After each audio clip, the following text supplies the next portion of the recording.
Hello, students. Welcome to this session.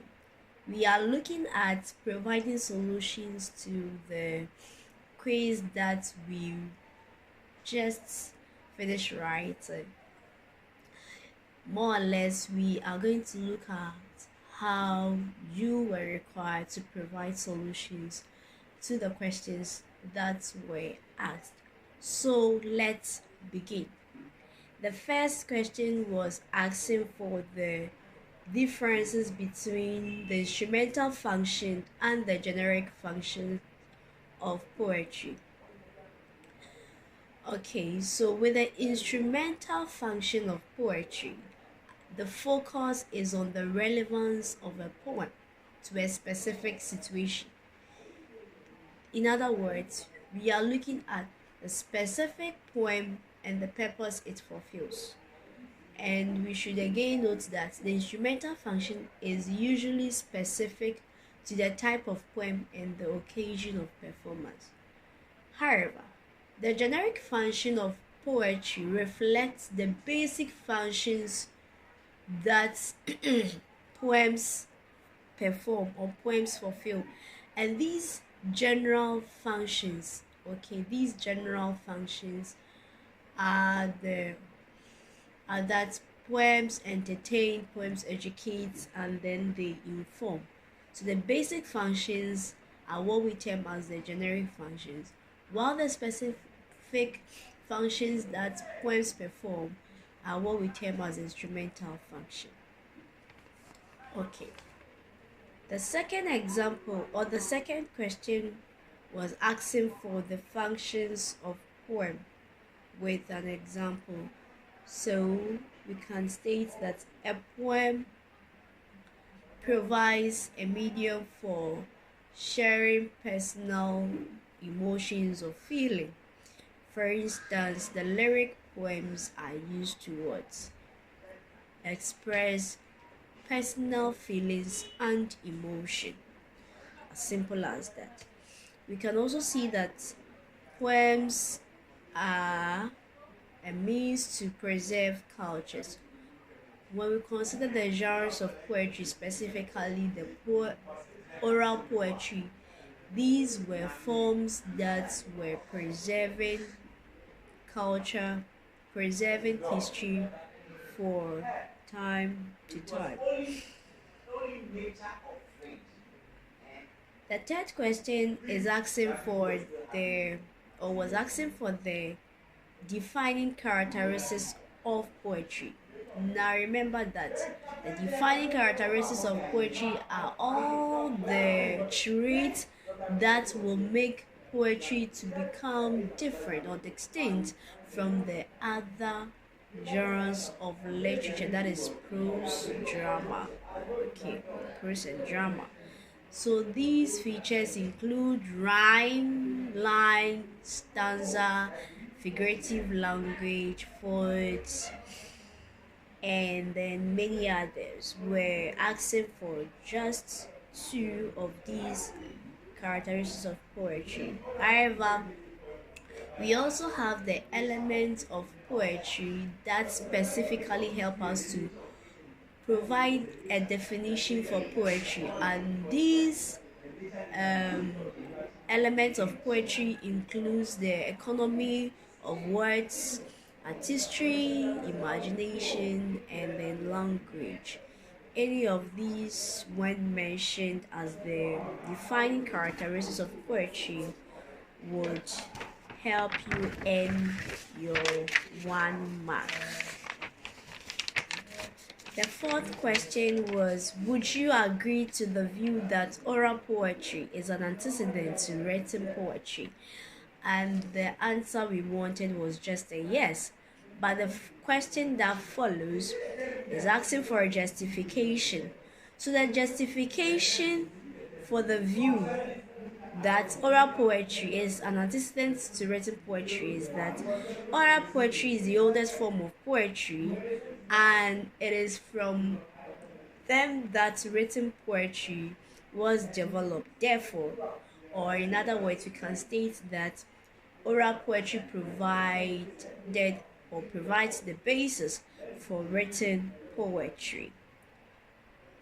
Or written poetry takes its root from oral poetry. These are some of the justification to the view that oral poetry is an antecedent to written poetry. To the fifth question, we're asking for two qualities of elegy as a literary genre. When we talk about elegy, we are looking at poems that are written to mourn the dead. Two qualities include that they have pensive or a sad mood. Okay, elegy mourns the passing of life and beauty of a dear one. It uses formal language and it is well structured. Again, we can also state that elegy ends on a note of consolation most of the time.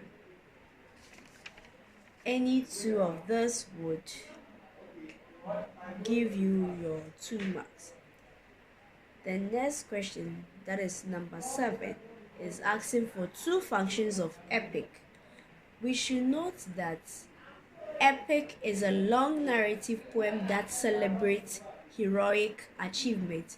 Therefore, two functions that epic performs include it tells the adventure or deeds of a hero in great detail.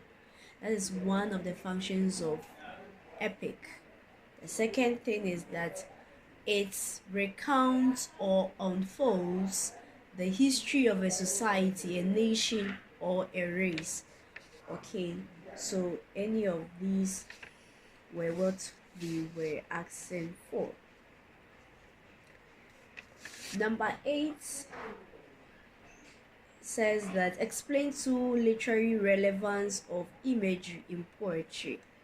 Now let me use this opportunity to distinguish between imagery and image. Then I'll go on to provide the relevance of imagery. When we talk about image is the mental picture evoked through our senses of sight, taste, auditory, touch, bodily movements, bodily processes. Okay, so the mental pictures evoked through our senses are images. However, the use of figurative language to appeal to our senses is what is termed as imagery. Therefore, imagery is a way of language use. Okay, when language is in use to appeal to our senses, that is imagery. So the relevance of imagery is that it enhances the artistry and then makes the meaning of a poem clearer to us or to the reader. Again, it helps the reader activate his or her imagination, or it appeals to the reader's senses to engage their imagination. These are the relevance of imagery in poetry. Now we go to the next question that looks at the difference between free verse and blank verse. Okay. Simply, we'll talk about blank verse. It's a poem that has unrhymed lines that follow a strict rhythm. And the kind of rhythm here is usually iambic pentameter. So anytime we have unrhymed lines that follow a strict rhythm, okay, then we have a blank verse. Free verse, on the other hand, is a form of a poem that has rhythm and prosodic conventions, except that they are not numeric modes as with those established through metrical patterns. Okay, so with free verse, there is rhythm, okay, and then prosodic conventions, but then these are not what numeric modes as with those established through metrical pattern. So these are the distinctions between free verse and blank verse. Then we also have the next question that says, explain two literary importance of rhyme schemes in a lyric poem. It was specific. The importance of rhyme scheme or the significance of rhyme scheme in a lyric poem. We would realize that when it comes to the lyric poems, it is the rhyme scheme that help us to identify a specific type of poem, especially with sonnet. The rhyme scheme help us to know the type of sonnet. For example, when we have the rhyme scheme A B A B C sorry B C B C C D C D E E, then we know that this type of rhyme scheme is a Spenserian sonnet, because it's the Spenserian sonnet that has the rhyme scheme A B A B B C B C C D C D E E. Okay, when we have the rhyme scheme that goes like A B A B C D C D E F E F G G, then we know that this particular type of sonnet or lyric poem is an English sonnet or a Shakespearean sonnet.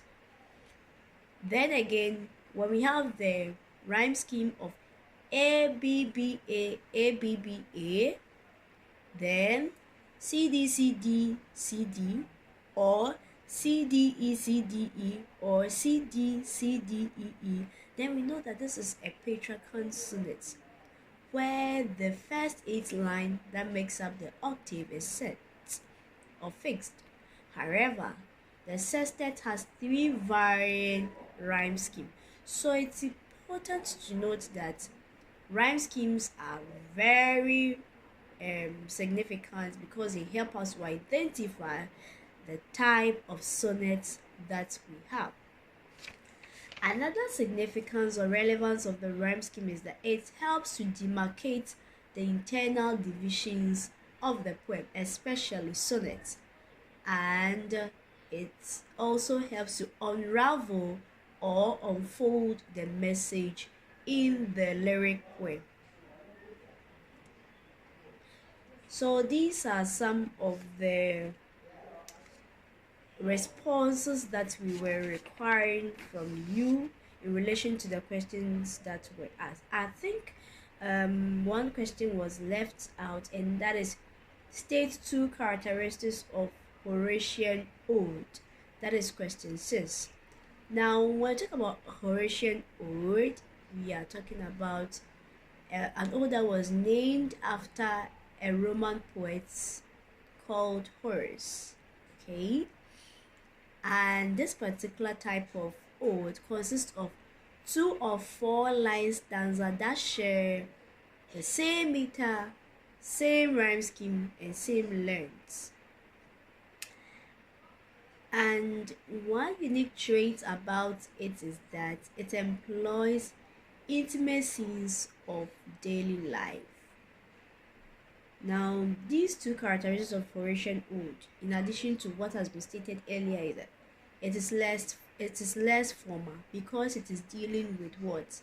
Intimate scenes of daily life. And then again, it is more personal as compared to other types or kinds of odes.